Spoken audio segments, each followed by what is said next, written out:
Hello you, I need you to hear this, not with your ears, but with your spirit. Some moments in life are so sacred, so raw, that they don't need to be broadcast. They weren't meant for the crowd, they were meant for heaven, because heaven hears what no microphone can catch. Heaven responds to the quiet kind of strength, the one that kneels when everything in you wants to run. There's a kind of praise that doesn't sound like music.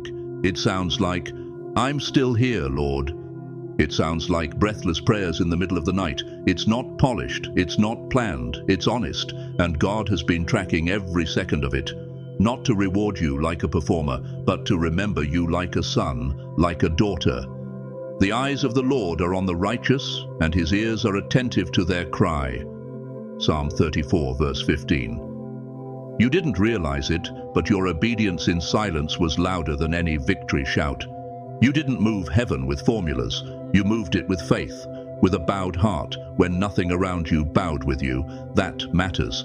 That's what shakes the unseen. Because God doesn't just respond to big moments. He records the ones no one else sees. Your Father, who sees what is done in secret, will reward you. Matthew 6:6. You thought the nights you worshipped through tears were wasted. They weren't. The moments your hands lifted while your voice broke, they weren't ignored. They were written in heaven, sacred data, proof of holy ground beneath your feet.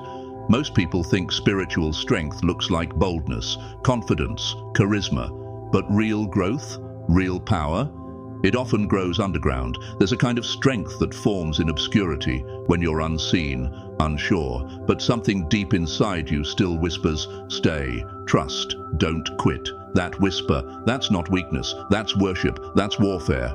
That's why you're hearing this now, because this isn't about religion. This is about your relentless choice to show up with your spirit open, even when your world was closed. You want to know what's rare? Faith that sings before the miracle.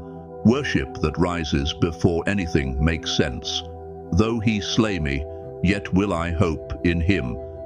Job 13:15. That's what you've done. You brought your heart like a cracked jar and said, God, it's not much, but it's yours. And heaven called it holy. Some people think heaven is moved by perfection. It's not, it's moved by posture. And yours has been pure even when everything around you was broken. You bent toward hope when bitterness would have been easier. You praised when giving up made more sense. And that's not just faith, that's alignment. Let me say what many won't. Worship is not a performance. It's not a Sunday playlist. Worship is what happens when life collapses, and instead of cursing, you whisper, God, I still trust you. That's when heaven leans in. Because it's not the eloquence of your words that opens doors. It's the honesty of your offering. When a seed breaks open, it looks like destruction, but it's actually the beginning of life. That's what your worship has looked like this season. Not tidy, not beautiful, but real. And that's what God asked for. Not your polish, but your heart. And you gave it, not when everything made sense, but when nothing did. Now hear this. Something is shifting. What you've been doing in the shadows, God is bringing into the light. Not to impress people, but to show them what it looks like to survive and still believe. This is the echo starting. The moment when heaven says, you were never invisible. I saw it all. There's a kind of breakthrough that doesn't come from effort. It comes when the Spirit recognizes something ancient, a sound, a scent, a pattern that says, this one didn't quit. This one worshipped through silence. This one kept honoring me when it cost them everything. Let us not grow weary in doing good, for at the proper time we will reap a harvest if we do not give up. Galatians 6:9. You're not imagining it. Something is closing in, but it's not the enemy getting stronger. It's the walls coming down. It's the resistance breaking, because your worship moved the line forward. You didn't shout your way into this moment. You aligned into it. And now the spiritual world is responding, because heaven doesn't move by hype. It moves by honor, by humility. And you, dear friend, stayed soft when the world hardened. You praised when complaining felt justified. So what's coming isn't a random blessing. It's a righteous response. When Paul and Silas sang in chains, they weren't angling for escape. They were already free. Their sound didn't just shake the prison, it shifted the atmosphere. About midnight, Paul and Silas were praying and singing hymns to God, and suddenly there was such a violent earthquake that the foundations of the prison were shaken. Acts 16:25-26. That's the power of praise. That's what you've been doing. Not performing, not pretending, just staying open when life tried to shut you down. And now, heaven is answering, not because you earned it, but because you endured. So don't stop now, don't shrink, don't doubt your impact, because heaven already decided your worship wasn't wasted. It was weighty, it was real, and it's working. This is where you are now, not broken, not forgotten, proven. Your worship didn't pull you out of the fire. It revealed that the fire couldn't touch what God sealed inside you. Most people will never understand what it means to lift a trembling voice when life feels like it's falling apart. To sing through tears, to pray when your words are caught behind grief, to raise your hands when they're shaking. But you understand, because you've lived it. And here's the power in that. When you worship from that kind of place, you're not just hoping, you're not just believing, you're declaring with your whole being, though he slay me, yet will I trust in him. Job 13:15. You're not making noise, you're shifting atmospheres. Heaven doesn't wait to see if you're serious, it moves. Because real worship like that doesn't echo in vain. It stirs angels, it silences demons, it invites divine interruption into what looks like stillness. That's where you are. Something you planted through tears, through obedience, through staying when it would have been easier to run, has reached its appointed time. This isn't a maybe. This isn't a someday. This is now. For at the proper time we will reap a harvest if we do not give up. Galatians 6:9. And when God moves in response to this kind of worship, he doesn't just send comfort, he sends alignment.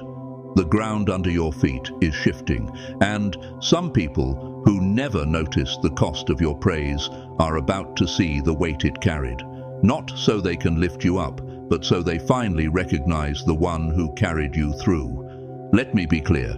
This is not a reward. This is prophecy, arriving right on time. This is the sound of endurance making way for a breakthrough that can't be ignored any longer. You didn't worship for a spotlight. You worshipped because you were surviving. Because when fear tried to choke you, praise was the only breath you had left. Because lifting your voice was the only part of you still alive. And now that worship is bearing weight in unseen places. Doors are opening, not because you demanded them, but because heaven recognized something holy in you. Worship without performance, faith without sight, 2 Corinthians 5:7. Obedience without applause, that's what glory can rest on. And I need you to hear this in the deepest part of who you are. God is not just pleased with you. He's preparing a place for you, not a stage, a seat, not for status, for assignment. You prepare a table before me in the presence of my enemies. Psalm 23, verse 5. Not because you forced your way in, but because your surrender made space for his will. You bowed, and that bow became a signal. Don't be shocked when people start returning, when closed doors begin knocking, when blessings start arriving and they've got your name on them in ink that doesn't fade, not because life turned around, but because heaven already had. This is just the moment it becomes visible, so stand steady. You don't have to shout, you don't have to prove, you don't even have to explain, because if God is for us, who can be against us? Romans 8:31. What God confirms, no one can cancel. So let this be your reminder.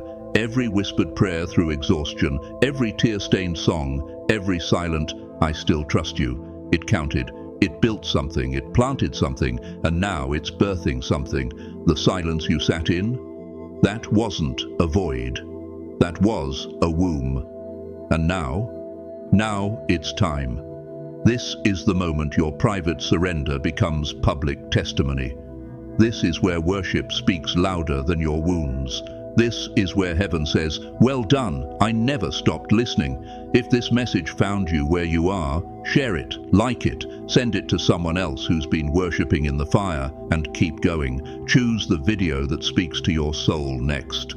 Your journey isn't ending, it's just beginning. It's